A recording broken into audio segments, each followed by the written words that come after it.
You are listening to 95.7 FM WELT, Fort Wayne, Radioactive. The opinions and views expressed in this show are that of the hosts and guests only.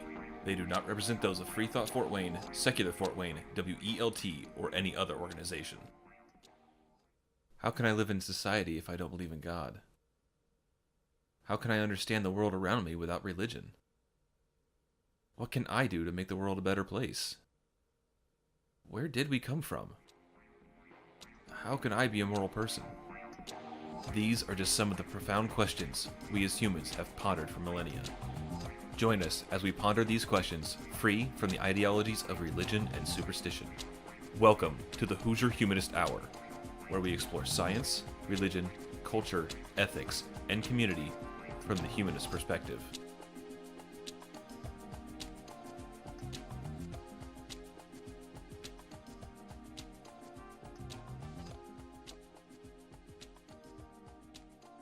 I'm your host, Andrew, and this week we have a conversation between Drake, Chris, D, V, and myself about free speech, and we kind of wander onto other topics as well.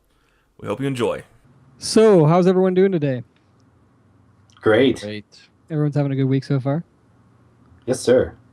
Are all of you guys familiar with the First Amendment? Yeah, I've heard of it. You've heard of it? I've heard it's a thing, yes.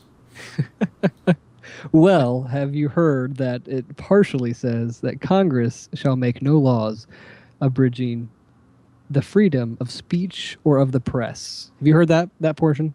I have heard that. Good, because yesterday was World Freedom of Press Day, and I think that's just fantastic.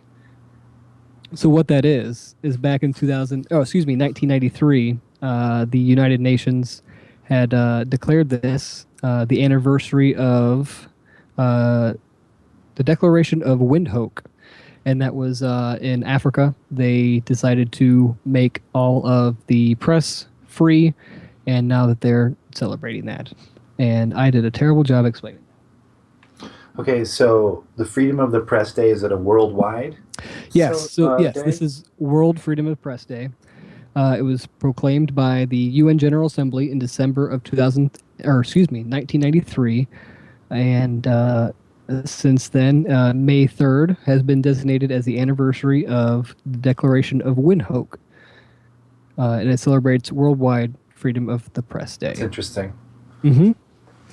So this year they actually had three themes aspects they wanted to focus on. It was freedom of information as a fundamental freedom as a human right, protecting press freedom from censorship and surveillance outreach, and ensuring safety for journalism online and offline. So, of course, I'm sure it won't take you guys long to rack your minds and think of a time recently when freedom of the press comes under attack. I know for me personally, Charlie Hebdo comes to mind, where the French newspaper was depicting images of Mohammed, and they had a terrorist attack against him because of it. So, we definitely are living in a world where this is needed. What about people like Snowden? Are they celebrated under this day? Or? I have not seen it mentioned, but that second aspect that they're looking at, of course, surveillance outreach. I definitely think that would be within that.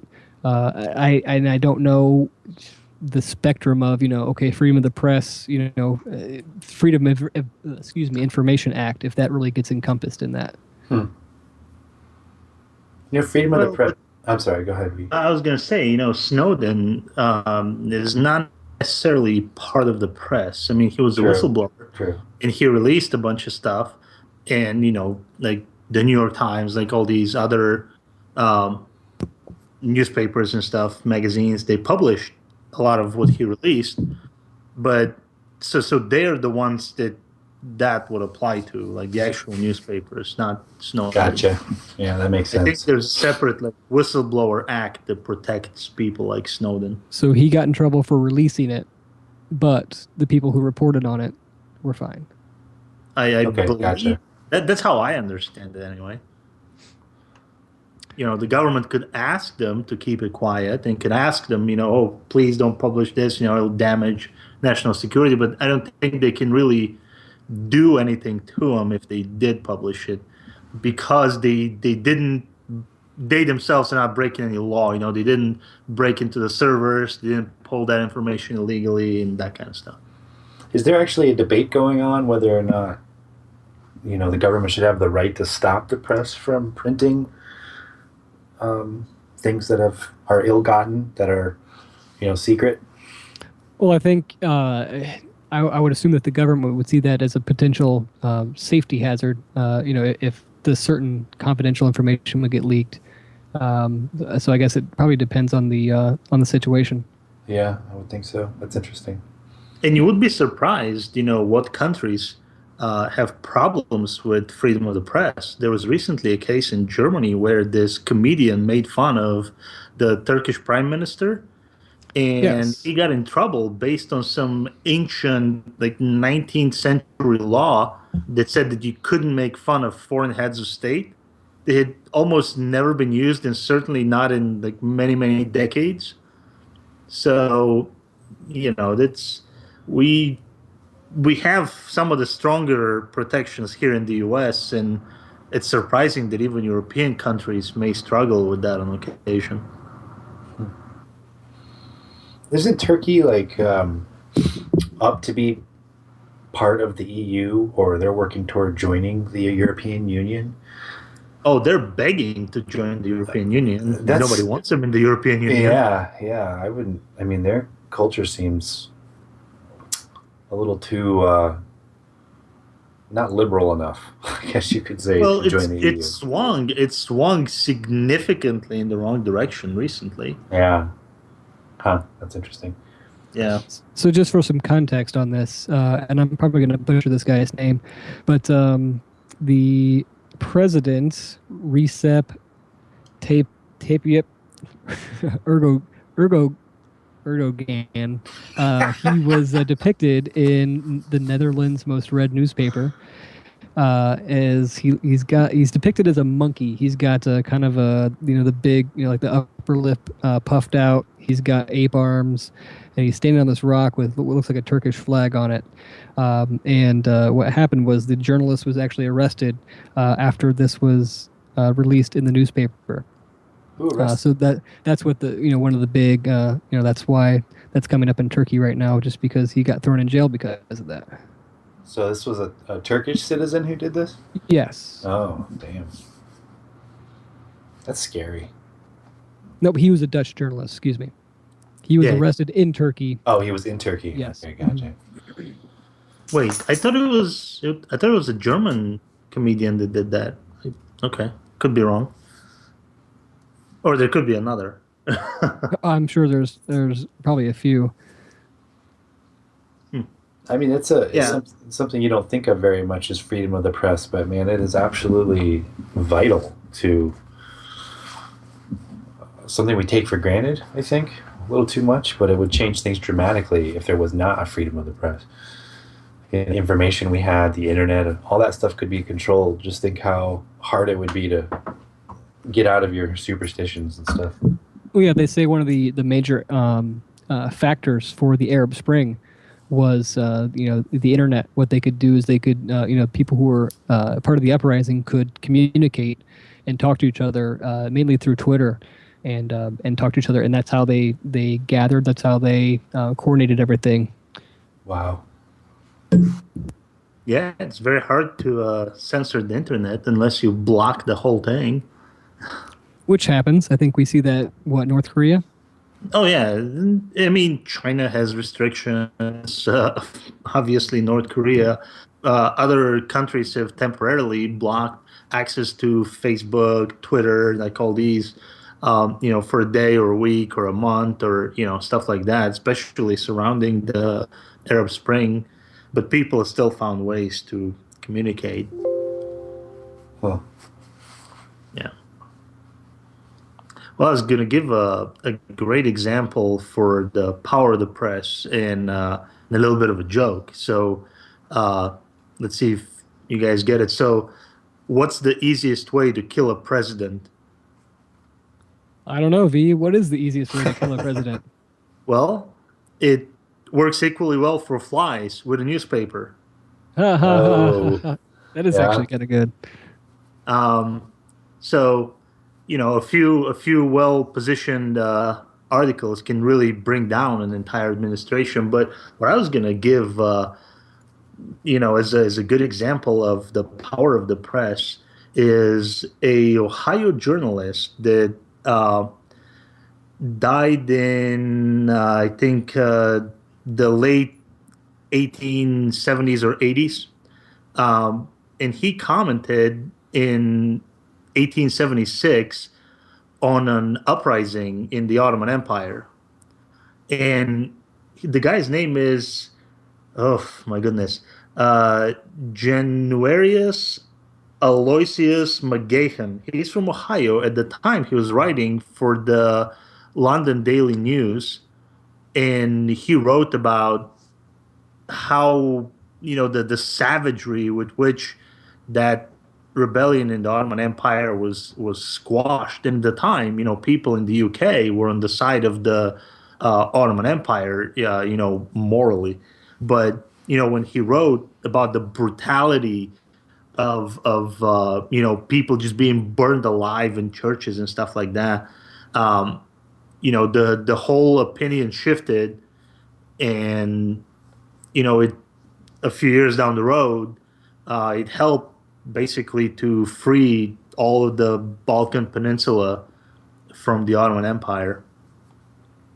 So just one lonely journalist from a small town in Ohio publishing for a London newspaper, had a significant part in bringing down an empire. That's awesome. In Ohio, of all places.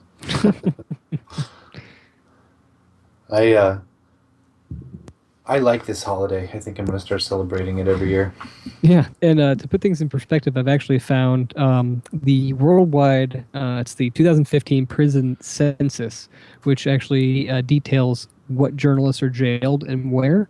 And I found this on the Committee to Protect Journalists website. And if you'd like to read that, you may go to cpj.org.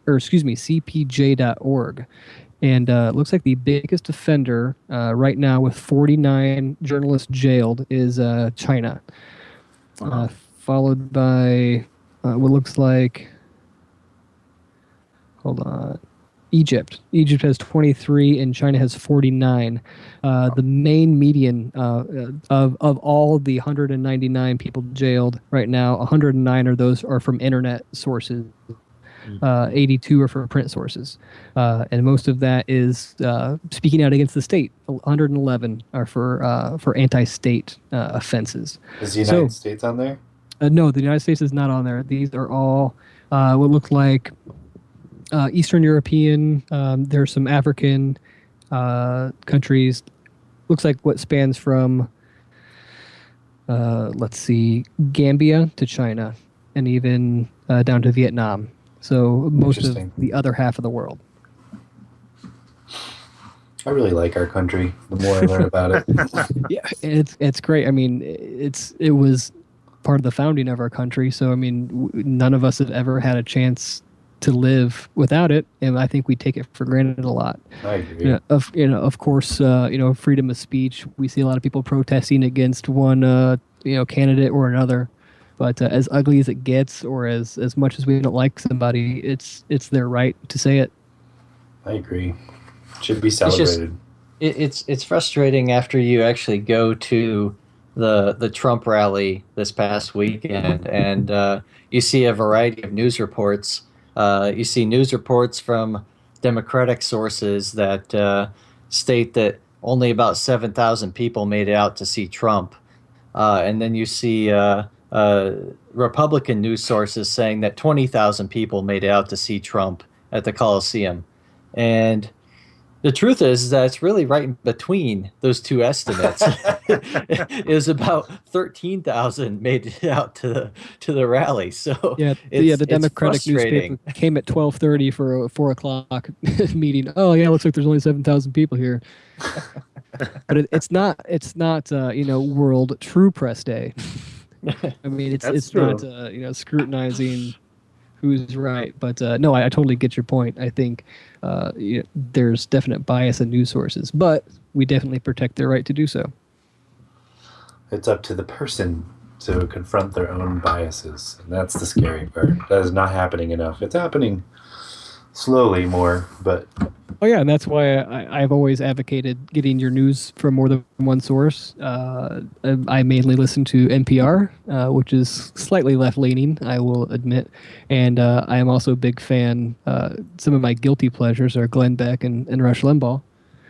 So, I mean, not the most mainstream, conservatism. They're not always quite in line with, establishment party, but there's some perspective from that side. I used to listen to those guys when I'm driving down the highway and I need my blood pressure raised, like if I'm falling asleep. I turn on those guys and that just wakes me right up. I used to listen to them, but now when I listen to them, I'm like, whoa, these guys are too much for me now.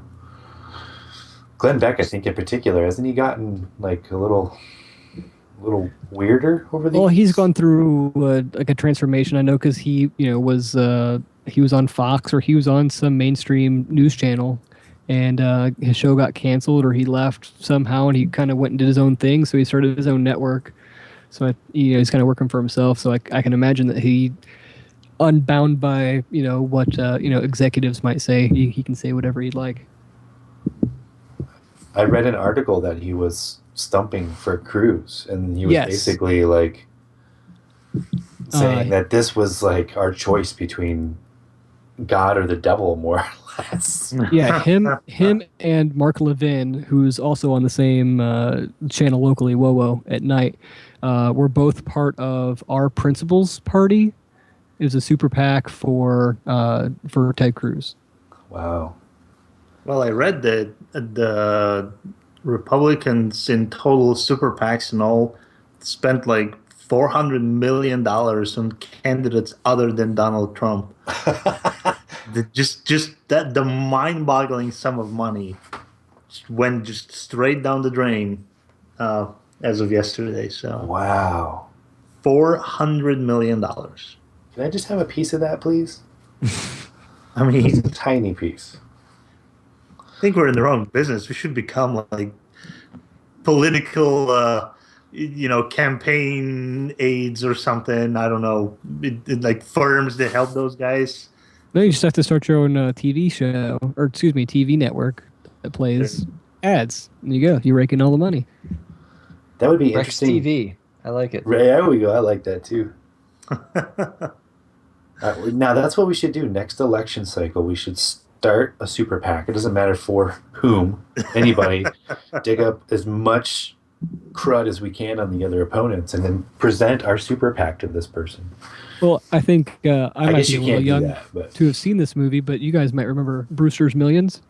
Yes. As the Mark Pryor movie where he gets a large inheritance and he has to spend it, but he can't spend it on himself, so he runs for political office. That's right. And blows as much as he can. Wow. Yeah, that's right. Forgot about that. Sounds good to me. So speaking of freedom of speech, Chris, I know that you went to the Trump rally, and I know that I've seen on national news sources video of people protesting Trump supporters, small children using foul language, people making obscene gestures and stuff as Trump supporters drive by. Did you happen to see any of that?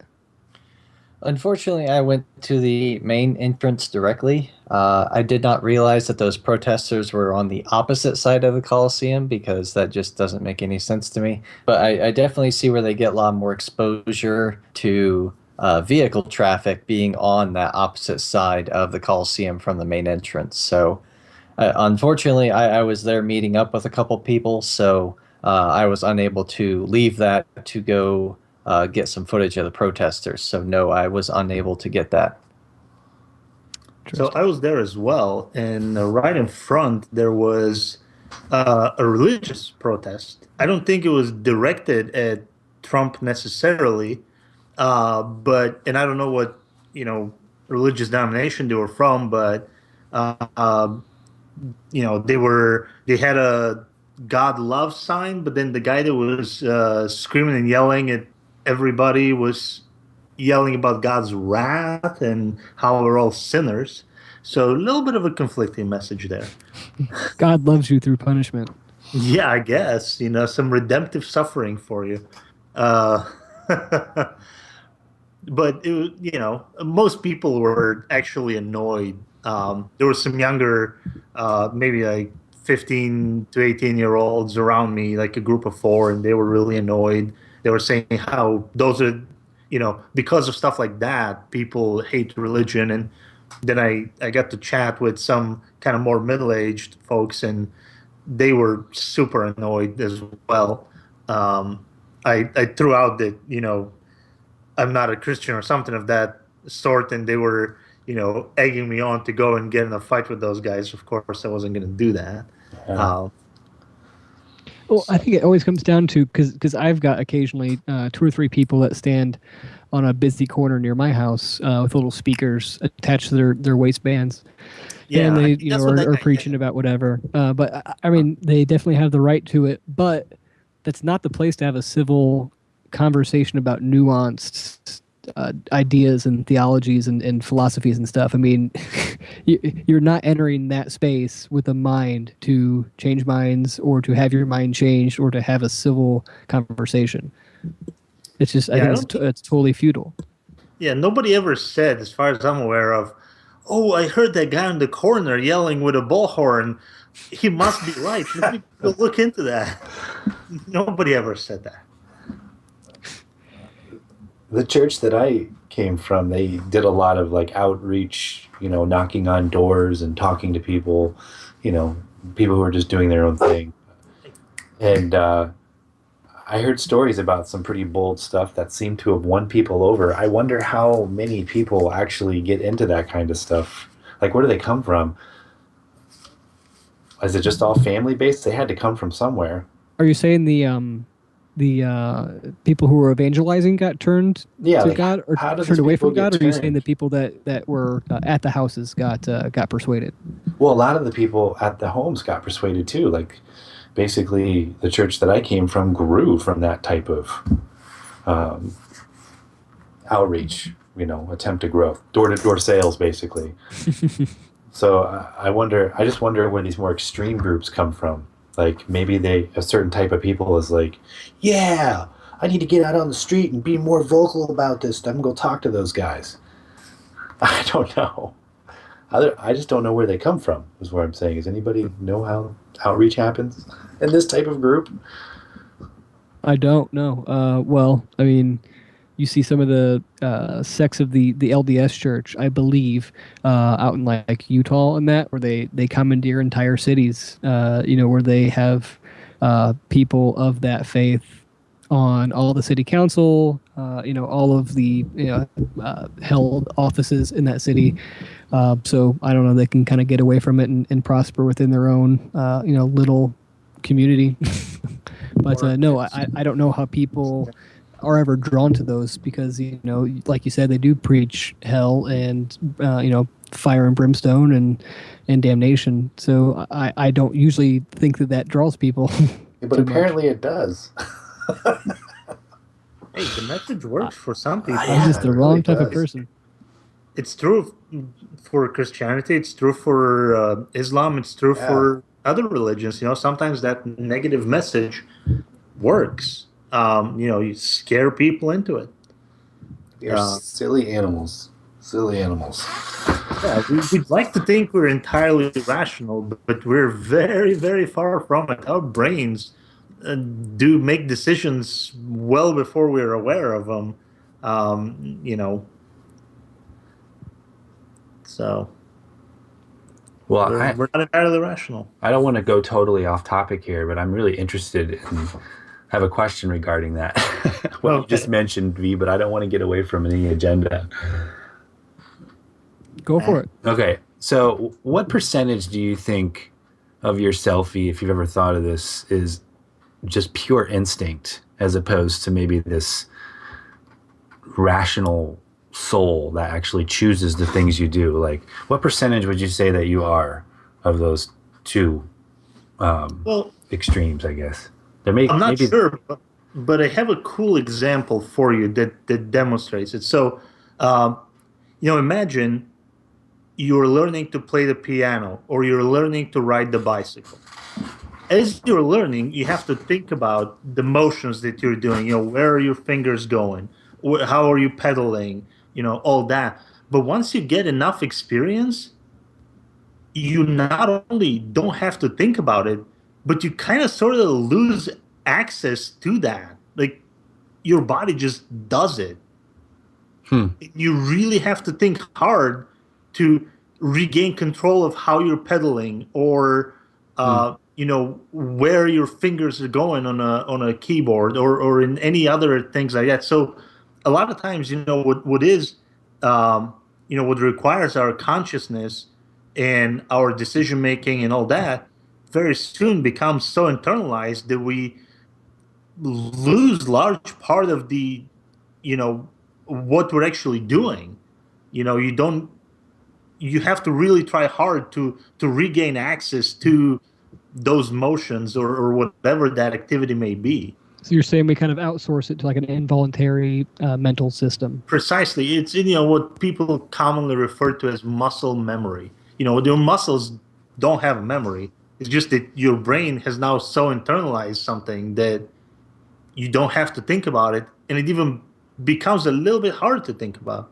Yeah, I saw an interesting TED Talk kind of along these lines where a man engineered a bike that had a gear in it.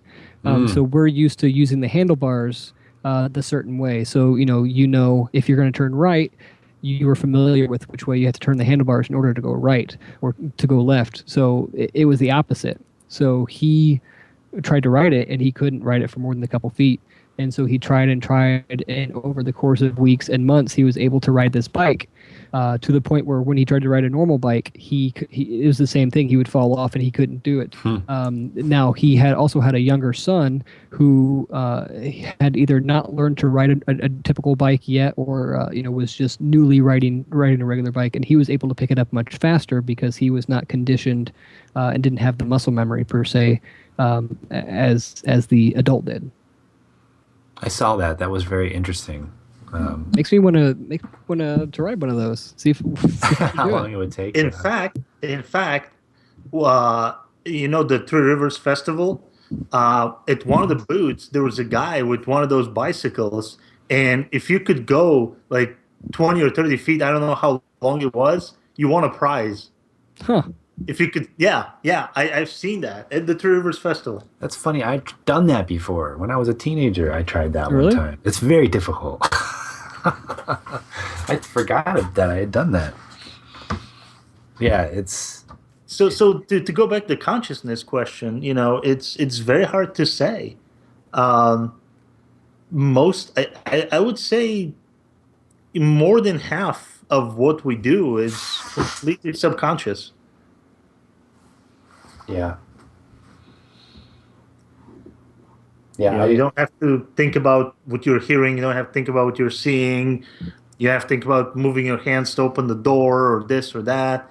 There's very few specific tasks that we actually use our intellect and our thought process and all that. That's a really interesting way of looking at it. It all comes down to efficiency.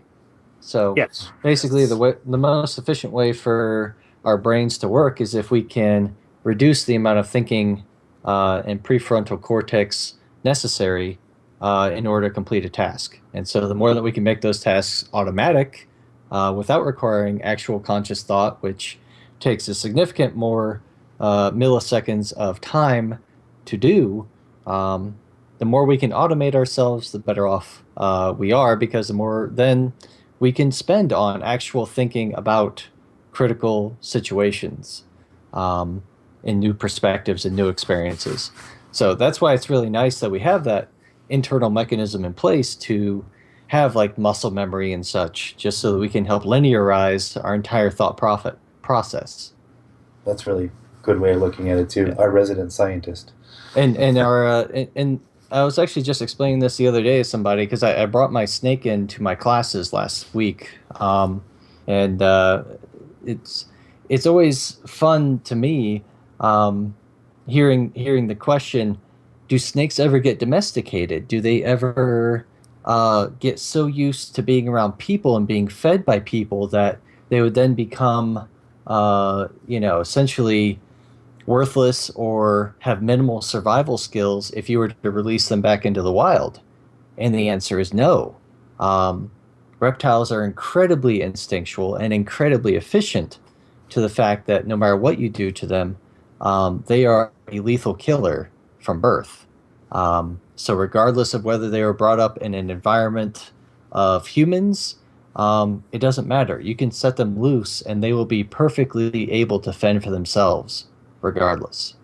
I have a question about that. What about multiple generations of quote unquote domesticated or human fed snakes? Does that make any difference? Because I know with the evolution of dogs, they were once wolves, and you can see after putting a dog back in the wild after a couple generation cycles, then they start to, their hair grows differently. They start communicating differently. They kind of go back to that natural instinct.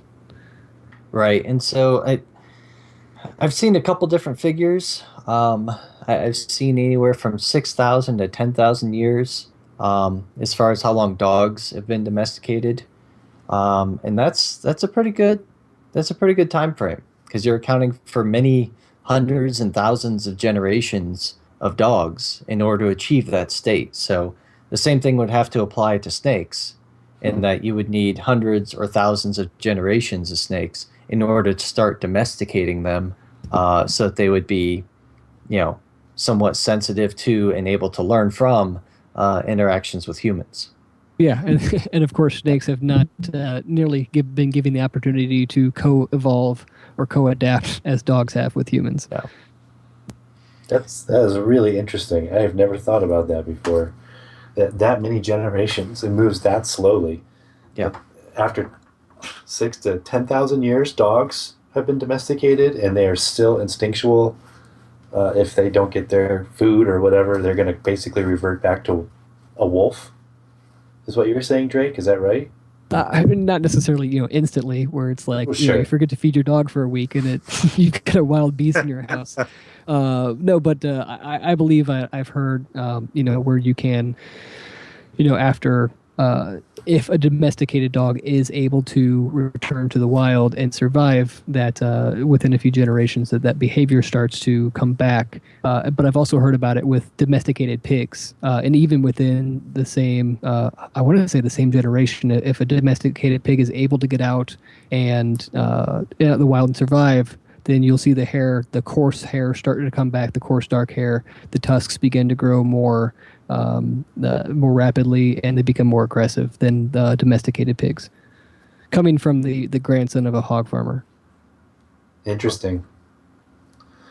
Well, I was blown away by the story my mom told me the other day. They had just bought chicks. They're going to go ahead and have chickens for eggs and, butcher them.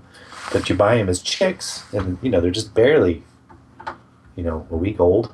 And they haven't been trained anything, but you put a worm, they've been fed just, feed for chickens, but they put like a little worm in there, and the little chicks just like freaked out. They were all trying to get it and wanted to eat it. And I'm like, that is really interesting that they're that instinctual as to like what they want to eat. And because it just seems like we had to learn that stuff, humans did, but maybe we didn't. Well, maybe that comes back to your beginning thought or your question. Maybe that we've become so preoccupied with other processes that we've lost track of how much of our actual day-to-day life is that same thought process, is that same instinct. That is the ultimate question for me these days. How much of me is actual rational thing, and how much of me is just pure instinct that I think is rational? I mean, you've never seen a hen house, have a bunch of hens sitting around contemplating how the earth was created. I mean, right. they don't have time for that, or they don't have, of course, the mental capacity, but it's just it's all survival instinct all the time. And my question is, have we domesticated ourselves? Oh, that's a great question. We domesticate animals, we turn them into these different things. Have we done that same thing to ourselves? So what's interesting is that when you look at the evolution of these various organisms that have been domesticated, such as dogs, such as cattle, such as humans, we do see a certain pattern of trends that tend to happen. And the first point that we can really start to consider the domestication of humans is really the point at which we started settling down. Historically, our ancestors were nomadic. Yes. That's how we originally migrated out of Africa and the Middle East region to colonize the entire world, is because we were simply moving from place to place, exhausting the resources, and moving on. Once we started doing agriculture, once again, around 10,000 years ago or so, that's when we really started building cities, becoming self-sufficient, being able to stay in one location. And it's been seen that at that point, we started domesticating, so to speak, in that our brains were able to start changing and going through another step of evolution, so to speak. And so we see a further increase in brain size and a remodeling of the brain to accommodate certain domestication features. And we've seen this once again in dogs. Dogs have bigger brains than their wolf ancestors do. Domestic cattle have larger brains than their original cow ancestors do. But it's not only an increase in size, it's a significant remodeling to try to think about what pacification really requires, because that's what we require to stay in one place, to get along, is to get rid of the aggressive elements and to start thinking more. Mm-hmm. And so that's why we see more thought involved, more intelligence seen in domestic dogs than in wolves, who are primarily instinctual. That's really interesting. That's kind of an argument for civilization. It's the only thing that's allowed us to kind of a mix or a dance between civilization and thought. Abundance, I guess, allows us to evolve, I guess, in the mental capacity. I don't know how to describe it. Yeah. Probably a combination of all of it. I mean, if you think about it, back, 10, 15,000 years ago, if you took and weighed all the mammals on the planet and you compared it to the weight of all the humans, the ratio would have been like not even 1% probably. Today, we're in the high tens, like 60, 70% of the mass of all the mammals on the planet is us. Wow. Actually, I think it's more than that, because, I mean, you think about it, we're 6 billion. Elephants have been decreased to some, 20, 30,000 of this and that elephant here and there. Just the big predators, the big cats and stuff, they're down in the single digits. The buffalo that roamed around on, the prairies here, across the U.S. or, used to be in the millions, and they're today in the thousands or tens of thousands.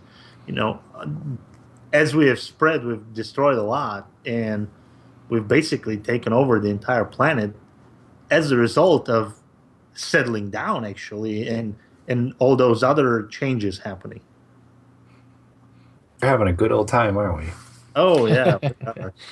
And it doesn't have to be that way. We can be this many and be good to the planet and preserve everything. It doesn't have to be this way. No, it's great that you're talking about this now, because I literally just talked about this in my last lecture to my my Bio 101 class, as far as the current carrying capacity for humans on this planet, which is to say the maximum population that this planet can sustain of humans. And it actually comes down to this notion of net primary productivity, which is a way of calculating how much energy can be acquired from the sun by plant life, essentially, and be directly converted to mass in humans. And the rough calculations there predict that, assuming we wipe out every other form of animal life on this planet, which we're doing a pretty good job of so far, yes. we can support about 21 billion people. 21 billion people? Right. if we convert all animal mass to human mass. If there were 21 billion on this planet, wouldn't that happen? I mean, it seems to me like there probably is going to be 21 billion people on this planet at some point in time, unless something terrible happens. It's pretty terrifying. Terrifying. That is terrifying, man.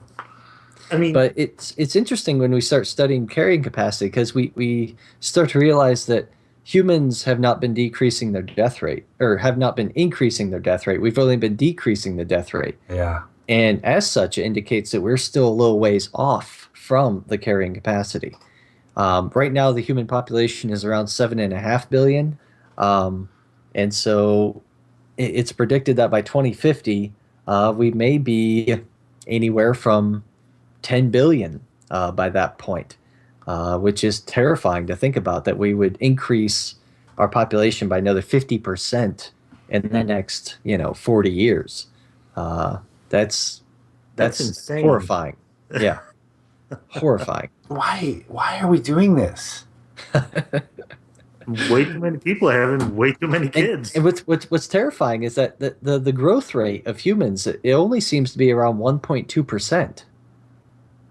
Yeah. And at 1.2%, we still double our population in a very short time frame. Yeah, you're right. Wow. What does it take, like 50 years? So that's the thing. It depends on the actual growth rates. Yeah, I think right now we're sitting at around 40 or 50 years for doubling our population. But we're trying to be optimistic because birth rates are decreasing. Yeah. So hopefully they continue decreasing to the level that they used to be originally when humans were around. Our ancestors was at 30,000 years ago was at 0.1%. Wow. So we really didn't start increasing in population until the Industrial Revolution, where it climbed to 2%, and we started doubling our population every 40 years. Wow. So.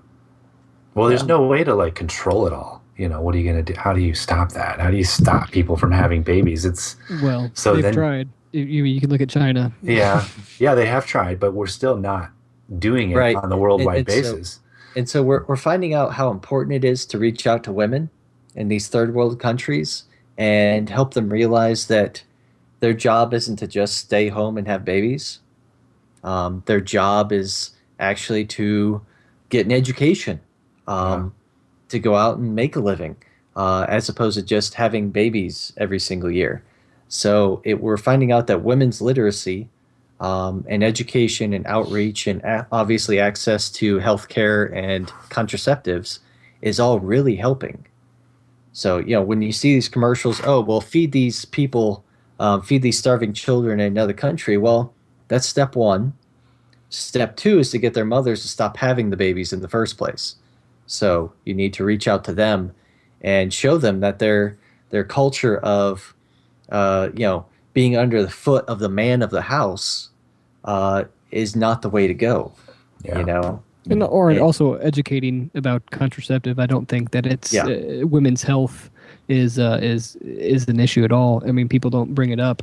So you get people who do engage in sex and have no idea that they can do that without possibly having a child. Are you guys familiar with like the idea that the economy basically has to continually grow? In order for that to happen, you have to have a demographic increase over time. The population has to get bigger. The economy can't grow if your population keeps getting smaller. So then you start having recessions and possibly depressions, which everybody hates, doesn't want to have that. So, we fight against that. But the idea of controlling population and economies that require constant growth are antithetical to each other.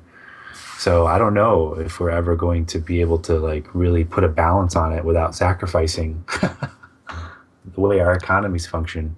So you're saying it's not dictated so much, growth isn't dictated so much as, off of physical resources. You're saying it's more off of economical influence. Well, I mean, any recession is freaked out about. Any recession. Like, why is it so unreasonable to think that you can grow for a certain period of time, but it's okay to stay stagnant for a little while? That's just part of a growing process. But that's not the way most economies of the world act. When there is a recession of a sort, there's stimulus, we try to get out of it and keep growing. We require perpetual growth. And if you stop growing, then you have debts that can't be paid back because they're all based upon growth. So the system is... Yeah, we've stacked the deck against ourselves by creating the system in that way. In a nutshell, that's what I'm trying to say. Yeah. But it doesn't have to be that way. No, it doesn't. If you have a decreasing population, even if you have a decreasing, economy, the amount of wealth that each and every single person possesses could remain constant. It could. In fact, it could increase. You're basically proposing a different way of running the economy, which I'm all for, more or less. But that's not the way it is. And they're fighting to preserve what we have with as much gusto as they can muster. Yeah. I mean, we've stacked, our retirement systems and all that stuff, Social Security, all that kind of stuff is, requires for us to have, a growing population and more people that are working, meaning more young people than old people. And, so a lot of the systems that we've created ourselves have been based on these kind of assumptions. And that's why it's so hard to reverse all that. But I don't think it's impossible. No, I don't think it's impossible. It's it's physically not possible to grow forever. The issue that I have with thinking like that is the fact that we still have a lot of immigration because we're trying to consider the place of the U.S. in the entire world. Mm-hmm. So even with that, even if we set up our U.S. population to shrink over the next 50 years, the U.S. population will still grow because of immigration. Mm. Yes. So it's not really an issue of trying to encourage births to encourage the economy because the U.S. population is constantly growing. That's not an issue. Not an issue at all, actually. What is an issue is trying to act as if we have infinite resources and encouraging babies from everyone at all times and trying to tell women what they can or cannot do with their bodies as far as their fetus is concerned, their developing fetus is concerned, which gets on another issue entirely. I'm not trying to go into that, but I guess my issue is that that's where we start to come to the promise of the future in space travel and colonization, colonizing the moon, colonizing Mars, things of that nature. That will provide an outlet for surplus people so you can still have an economy that grows. You just have to send them to other planets.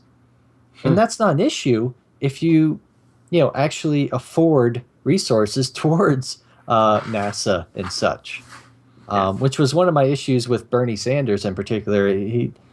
As much as I like a lot of what he says, he seems to devalue NASA. And that was one thing that I actually appreciated from Ted Cruz was that he did encourage NASA because he was at some way intimately involved with them, being on a committee of some sort involved with space programs.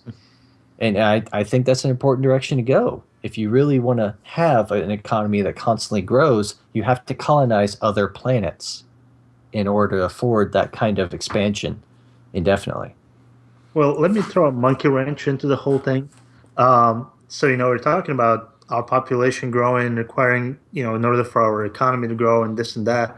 It is estimated that by 2040 or 2050, computers will be better at everything than us. Yeah. There will be nothing that we are better than computers. So, engineers will be replaced by computers. Doctors will be replaced by computers. Everything will be replaced by computers. So how are we going to grow then? What are people going to do then? There's a lot to think about. I don't know. I think they said that same thing back in 1960, and we aren't anywhere near as far as we should be past the year 2000. I agree with you, but to an extent, I think people will adapt and will find other things to do, but it won't be anything that we're doing today. Like, I don't know if there's enough there for, artists and, painters and all that kind of stuff. But we won't be, there won't be truck drivers. One of the biggest employment opportunities in the U.S. currently is truck drivers, so drivers of some kind. That won't be the case. Cars will drive themselves. Other big occupations will just not be required. Retail will be fully automated. Service industry, banking, all that stuff will be completely automated. Well, I think there's an argument to say that a lot of that has happened over the last 200 years, 400 years anyway. Yet we found things to do. But, I mean, you're talking on a much larger scale, so it could very well be different. But, I mean, the amount of leisure time we have now compared to what we had 100 years ago is considerable. Yeah. Yeah, I mean, we have time to sit here and gripe about, I know, right? politics and religion and, all this other stuff. I mean, come on. It's ridiculous. Yep. But no, I mean, that's a valid concern. It's just when I've seen, drones being used in the military for the past 20 years, and yet we still have such a high demand for pilots, that tells me that we're still a long ways off from fully automating things to the point where we don't need humans. Oh, of course. Yeah. But eventually it'll happen. So the economic calculus is going to have to change dramatically all over again. The industrial revolution did it once. This will do it again. I think on an even bigger scale. It'll be the AI revolution. Yeah. It totally will be. I'm not worried about it. I'm just bringing it up as a, hey, here's, this other thing that we haven't thought of. I'm going to be, if they actually have an artificial intelligence that they announce, like, we have achieved artificial intelligence or whatever, man, I'm going to be like, hell yeah, that's awesome. Absolutely. But then I'm going to start building a bunker immediately. Well, did you guys hear what happened to that artificial intelligence chatbot that I think it was Microsoft that released? Yes, I heard about that. Yeah, that was awesome. Basically turned into a racist Nazi or something like that. Yes. Like a Jew-hating total Nazi. Just awful. And it was set to learn from people, and that's what people decided to teach it. Well, first thing you got to know, Peter, is that Jews are bad. Bad. Oh, my goodness. And our hero was this fella named Hitler. Well, and yeah, I mean, that's not... we got to be real careful what we teach those superior intelligences. What I like that Neil deGrasse Tyson brought up once is, our DNA is only 1% or 2% different from chimps, and we're that much more intelligent.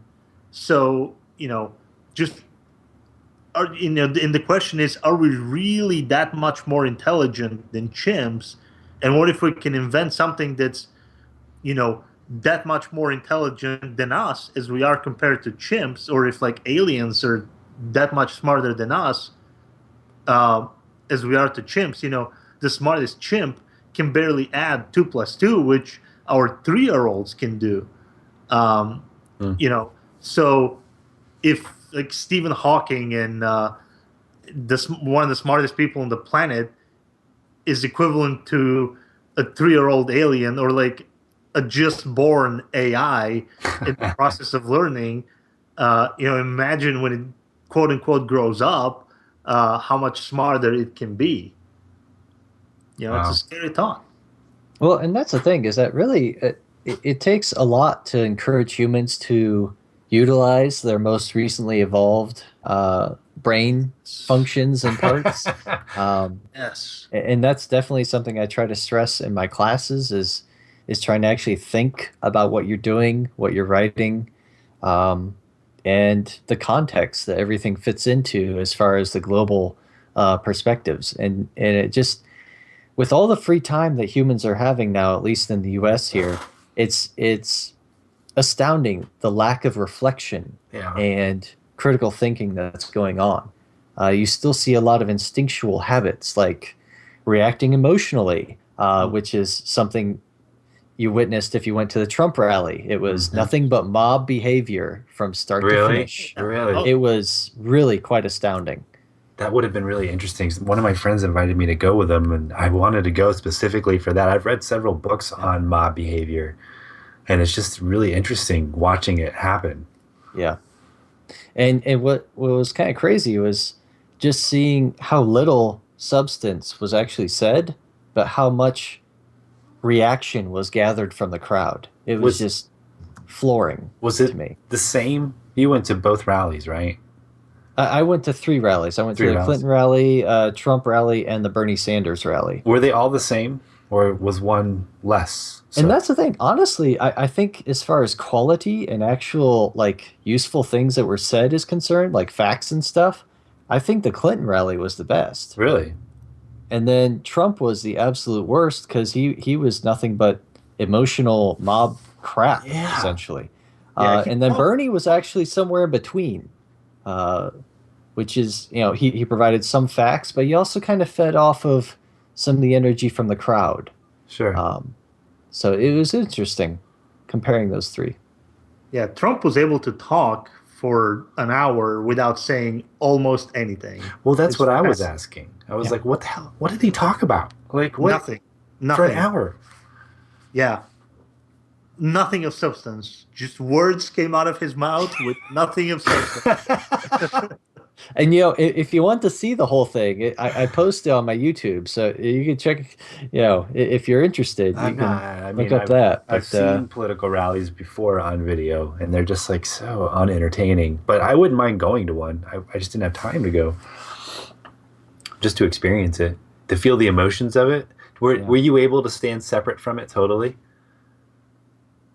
Chris, or were you? I was right down in there on the floor, man. I got to feel it all around. Really? It was crazy, crazy. So you were up there going, yeah.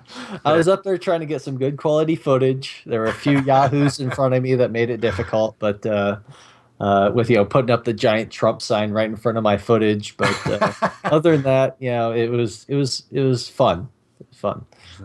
It just wasn't truly satisfying from a intellectual perspective. That's interesting.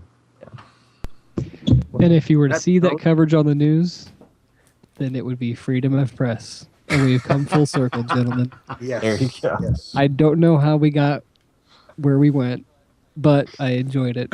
So thank you all, and I hope you all have a wonderful week. That is all the time we have for you this week. This has been the Hoosier Humanist Hour. Be sure to check out FreeThought Fort Wayne on Facebook and Secular Fort Wayne on Meetup.com. Thank you for listening, and we hope your days are filled with logic, reasoning, and the eternal quest for knowledge.